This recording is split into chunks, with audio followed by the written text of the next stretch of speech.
Сәлем достар, бүгін тапананнан пицца жасаймыз. Тапананды көлденеңнен екіге бөлдім, цезарь соусын жағып жатырмын. Әрине мұның орнына майонез жағуға болады, кетчуп жағуға болады. Менде кетчуп жағайын деп едім, үйде кетчуп бітіп қапты.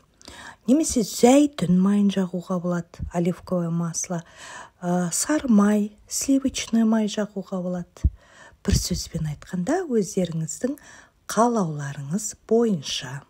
Негізі бетіне сыр себезілгенде керемет болар еді. Өкініштісі менде сыр қолда болмай қалды. Бананның екінші жартысына зәйтүн майын себезеледім. Духовкада 10-15 минуттай ғана ұстаймыз. Мінекей күтірлеп тұр, өте дәмді, керемет. Балам сүйсініп жеді.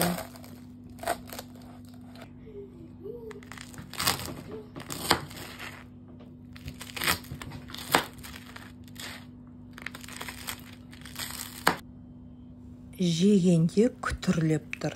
Айтпақшы, балаларға күтірлеген, қытырлаған нан ұнайды. Дүкеннен сухари алып бергенше, нанды осылайда жасап беруге болады.